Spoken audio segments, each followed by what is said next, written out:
Baik semuanya, Assalamualaikum warahmatullahi wabarakatuh. Waalaikumsalam warahmatullahi wabarakatuh. Selamat sore. Sebelumnya izin memperkenalkan diri. Nama saya Muhammad Umi Syahrir. Saya di sini sebagai para penyuluh. Berdiri di sini, saya akan menjelaskan sedikit materi mengenai pengenalan alat panen padi. Tujuannya itu untuk memudahkan proses memanen padi secara efisien dan cepat. Selain itu, untuk meningkatkan produktivitas serta efisiensi dalam mengumpulkan hasil panen padi dari lahan pertanian.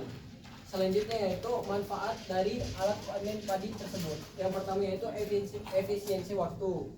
Efisiensi waktu sendiri itu maksudnya bisa untuk mempermudah kita dalam proses penanaman padi. Terus yang keduanya itu untuk peningkatan efisiensi biaya. Jadi dengan menggunakan mesin panen padi tersebut, biaya yang dikeluarkan itu bisa sangat murah gitu. Terus juga yang ketiga yaitu untuk mengurangi bahan fisik atau tenaga. Jadi untuk tenaga kerja yang kita perlukan itu bisa sangat sedikit. Dan yang keempat yaitu kemudahan penggunaan. Jadi untuk mesin panen padi ini bisa mempermudah kita dalam melakukan proses panen padi. Yang kelima yaitu produktivitas yang lebih tinggi. Nah, ini untuk contoh alat panen padi modern, yaitu yang pertama ada combine harvester, yang kedua ada thresher, yang ketiga ada reaper, binder. Untuk combine harvester biasanya digunakan di lahan pertanian yang luas untuk menghemat waktu dan tenaga.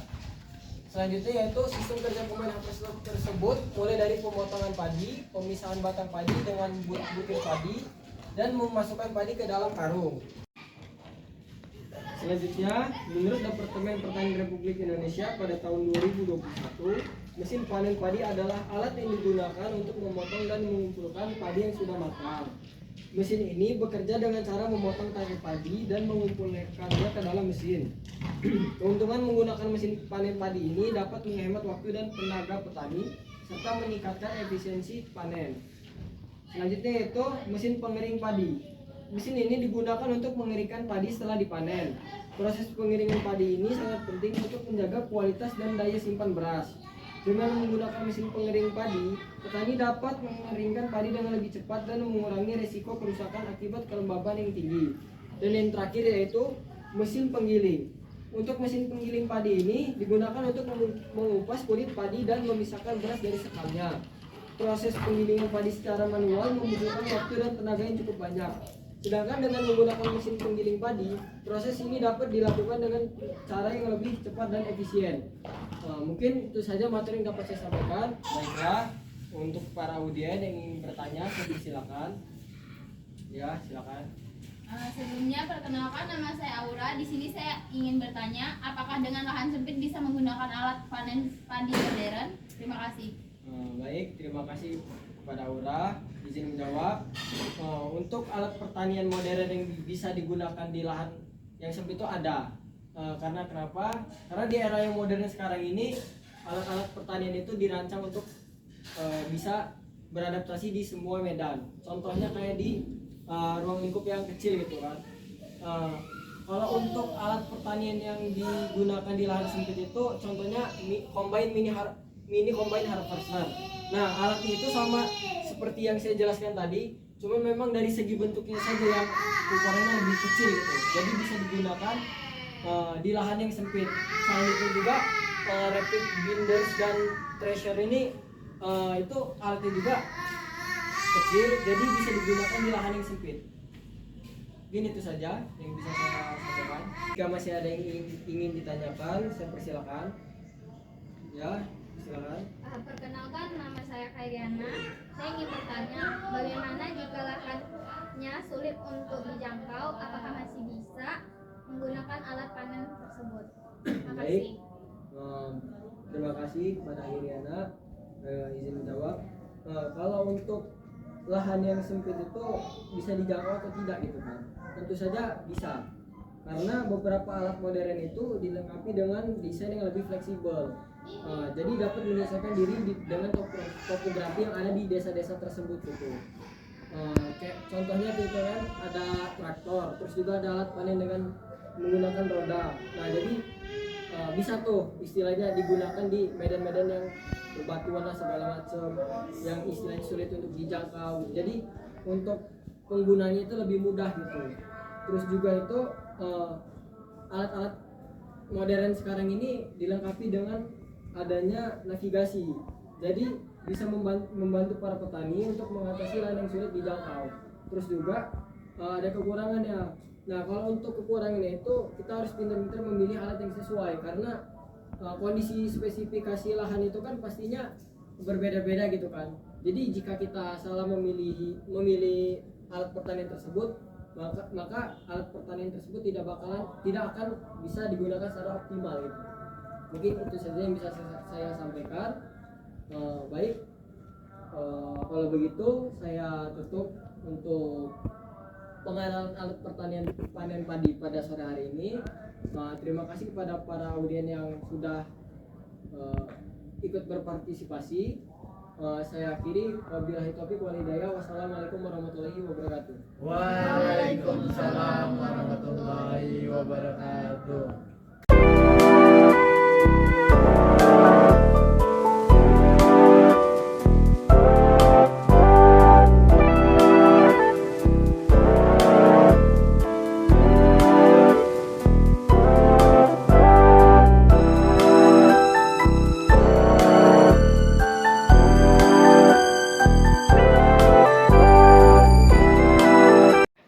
Ya, selanjutnya yaitu ada manfaat digitalisasi. Yang pertama yaitu jangkauan yang luas. Yang dimaksud jangkauan luas itu sendiri adalah di mana jangkauan pasar yang akan dicapai UMKM ini sangatlah luas. Kita bisa mengambil keuntungan di jangkauan pasar tersebut. Yang kedua, pendapatan meningkat. Di mana nantinya UMKM ini akan mendapatkan peningkatan pendapatan dari sebelumnya. Yang ketiga yaitu mengikuti tren, di mana tren-tren zaman sekarang yaitu banyak dari penggunaan digitalisasi yaitu seperti sosial media dan lain sebagainya. Yang keempat yaitu mempermudah transaksi, di mana sekarang semua itu serba online, pakai transaksi. Ada yang namanya e-money atau uang elektronik. Selanjutnya, apa yang dibutuhkan di dalam UMKM itu sendiri? Yang pertama yaitu smartphone. Ini sangat dibutuhkan di dalam digitalisasi UMKM itu sendiri. Selanjutnya yaitu koneksi internet. Nah, ini sangat diperlukan. Kenapa? Karena tanpa adanya koneksi internet itu nggak bisa kita menjangkau jangkauan luas pasar-pasar tersebut secara online. Karena dibutuhkannya nantinya koneksi internet ini akan sangat diperlukan di dalam digitalisasi ini. Selanjutnya itu SDM yang mumpuni, yaitu di mana sumber daya manusianya yang harus tahu dan paham tentang apa itu digitalisasi ini. Nah, selanjutnya yaitu apa saja media yang digunakan di dalam digitalisasi UMKM ini. Yang pertama yaitu media sosial.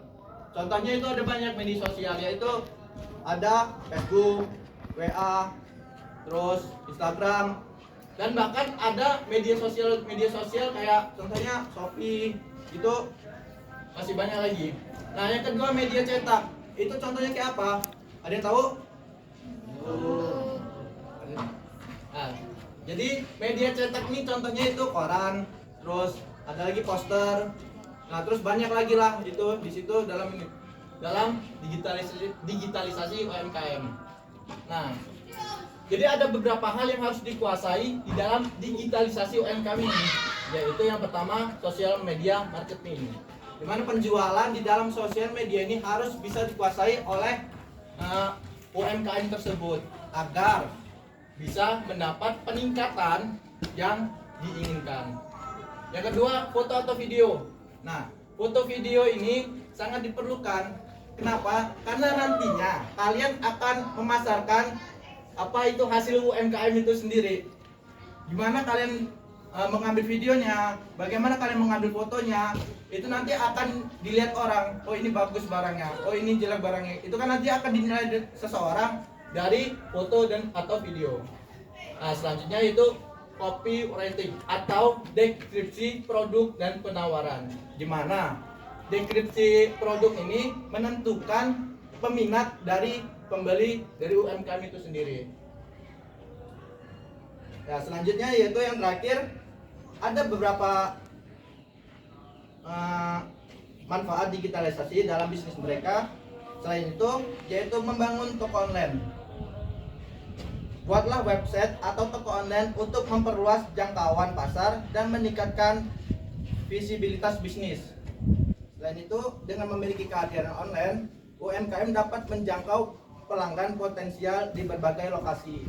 Contohnya kayak misalnya kita di Lampung, kita mau beli barang apa yang di luar Lampung, di Jakarta, kita nggak perlu kesana lagi, ke Jakarta lagi, tapi bisa melalui secara online.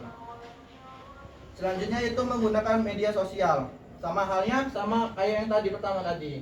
Media sosial itu juga perlu itu untuk menjangkau apa yang pengen kita beli, tapi itu kita di tempat kita itu nggak ada.